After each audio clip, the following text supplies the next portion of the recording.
ये इमेज देखकर आप लोगों को भी हंसी आएगी, मतलब बड़ी एक गहरी एक डीप थिंकिंग इसके पीछे है। यहां पर ये लोग जो बैठे हुए हैं चेयर के ऊपर, आप देखिए क्या लिखा हुआ है, we made the chairs and we use them. हमने ही इस चेयर को बनाया है, हमने इस कुर्सी को बनाया है और हम ही जो है इसके ऊपर बैठे हैं और इक्वलिटी के साथ में बैठे हैं। प्रॉपर एक सभी को पोजिशनिंग है, सबने अपनी अपनी जगह जो है बांटी हुई है, किसी के पास ना तो ज्यादा जगह है और हर अपनी जगह पर फिक्स बैठा हुआ है। यहां पर देखिए जो लोग कुर्सी पर बैठे हुए हैं वो ये कह रहे हैं कि वी मेड द चेयर्स, हमने कुर्सी को बनाया है, एंड टुक देम, इसने ले लिया हमसे कुर्सियों को। और ये जो है यहां पर लेटा पड़ा है जनाब। और इधर देखिए ये लोग कैसे किस तरीके से बैठे हैं, ये ऐसा लग रहा है कि ये जनरल क्लास है और यहां पर फर्स्ट एसी का सिस्टम है। और जो जनरल के अंदर लोग बैठे हुए हैं उन्होंने ही इस ट्रेन को बनाया है, उन्होंने इन डिब्बों को बनाया है। लेकिन मजा कौन ले रहा है? ये, क्योंकि पैसा था इसके पास में। पैसा आया कहां से? इनका पैसा था। अमीर और अमीर, गरीब और गरीब। बड़ा अच्छा है, ठीक है ना। चलिए तो बड़ा विस्तार से बात करेंगे, रुपया क्यों गिर रहा है, क्या इसको दिक्कत है। आखिरकार एशियन कंट्रीज के अंदर जैसे रिंगिट देखिए, रिंगिट वो अपने स्ट्रॉन्गेस्ट पोजीशन के अंदर है। चाइना के अंदर युआन देख लीजिए, सिंगापुर देख लीजिए, मलेशिया देख लीजिए, इनकी जो करेंसी है वो तो काफी अच्छी स्ट्रांग हो रही है और इंडियन जो रुपीस है वो गिरता चला जा रहा है। इतना गिर गया, इतना गिर गया, गिर बहुत गया वो, मतलब एक परवाह नहीं कर रहा है अपनी कि मैं तो गिर जाऊंगा अपने नजरों के अंदर। 95 96 तक पहुंच चुका है। चलिए आखिरकार देखिए क्या प्रॉब्लम है और इंडियन इकोनॉमी आखिरकार क्यों इसको बैलेंस नहीं कर पा रही है। देखिए पैसा पैसा, और हमने अलग अलग तरीके के नोट निकाले, हरा निकाला, पीला निकाला, सफेद निकाला, सारे चंद्रयान मंगलयान सब लगा दिए इनके ऊपर, लेकिन फिर भी रुपीस जो है ऊपर उठने का नाम नहीं ले रहा है ना। कोणार्क सूर्य मंदिर लगा दिया हमने, यहां पर हमने जो है वो लगा दिया, हम्पी के टेम्पल्स लगा दिए, सब कुछ लगा दिया, लेकिन फिर भी पैसा बढ़ नहीं रहा है। तो आज हम लोग इसी टॉपिक के ऊपर बात करने वाले हैं कि आखिरकार रुपीस जो है क्यों नहीं बढ़ रहा है, हमारे करेंसी में क्या प्रॉब्लम है और एशियन जो नेशंस है उनकी करेंसी कैसे इतनी बूस्टअप हो रही है। दोस्तों चैलेंज अगर आपको लेना है, जिंदगी के अंदर कुछ बनना है, तो 50 डेज के हार्ड चैलेंज साथ में जुड़िए आप।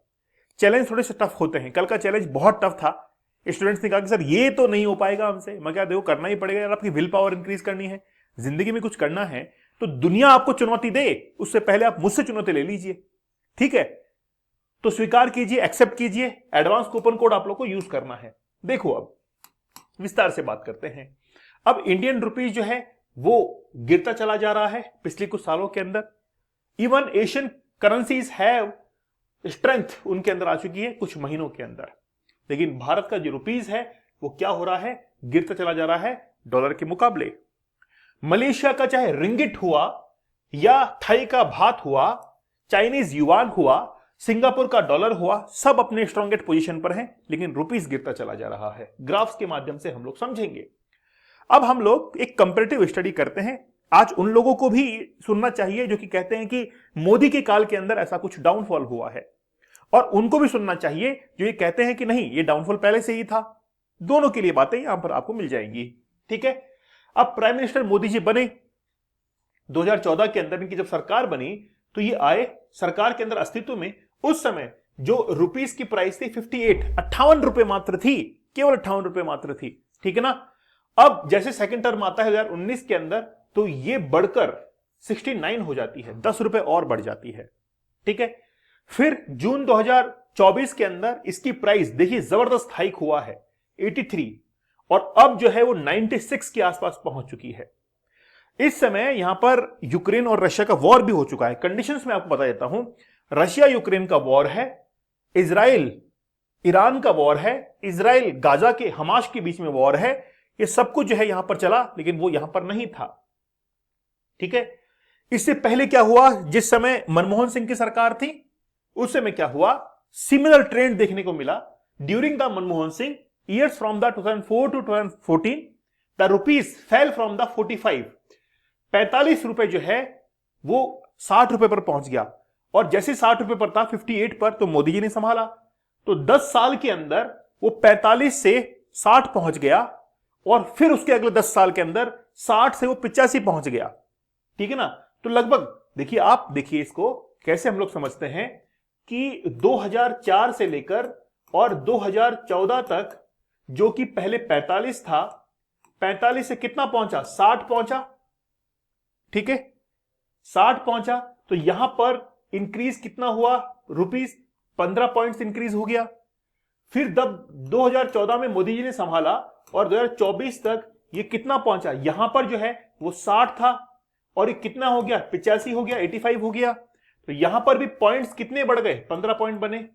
तो बताइए किसकी इकोनॉमी खराब है, दोनों की इक्वल ही आ गई है। तो लेकिन जनाब देखने वाली बात यह है कि यहां पर कोई डिस्टरबेंस नहीं था। एक डिस्टरबेंस 2008 की मंदी फेस हुई थी और यहां पर यूक्रेन और रशिया का वॉर हुआ, बाद में और भी कई वॉर हुए, दोनों के अंदर कोई ना कोई इंसिडेंस जरूर हुआ। लेकिन दोनों की इकोनॉमी कंपेयर करें तो दोनों का ही सेम हालात है, चाहे मनमोहन सिंह का हो चाहे मोदी जी प्रधानमंत्री हो। तो सरकार के नजरिए से हम लोग नहीं देख सकते हैं। अगर वो चश्मा आपने लगा रखा है कि कांग्रेस बीजेपी का जो चश्मा आपने लगा रखा है कि उसकी तरफ से हम लोग इकोनॉमी को देखेंगे, तो चश्मे को उतार के फेंक दीजिए।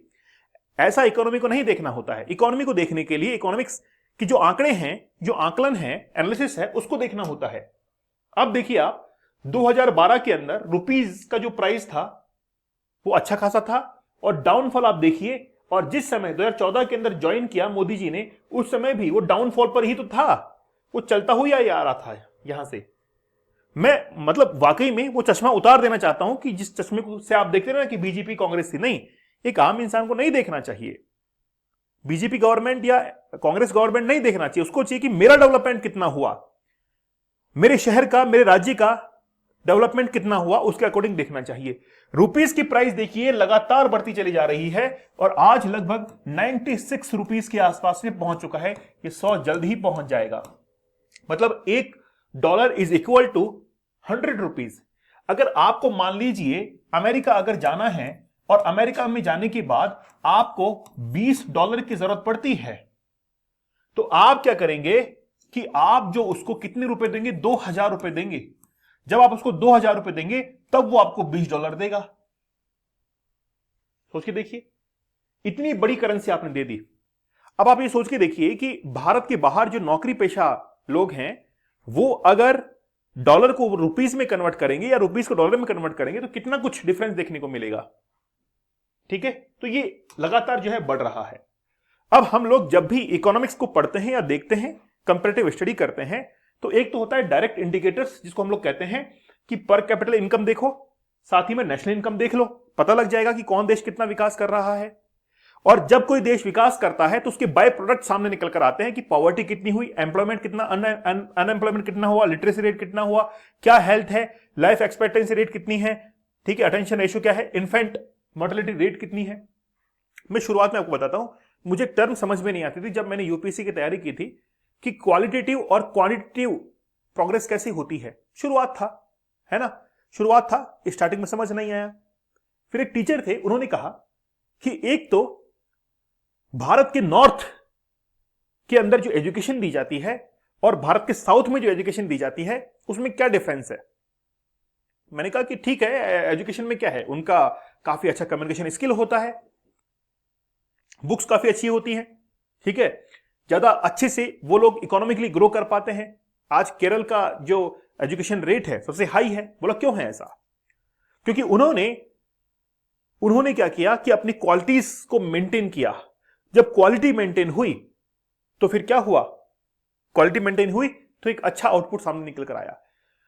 तो जब क्वांटिटी के ऊपर बात होती है तो भारत अभी क्वांटिटी के ऊपर विकास करता है।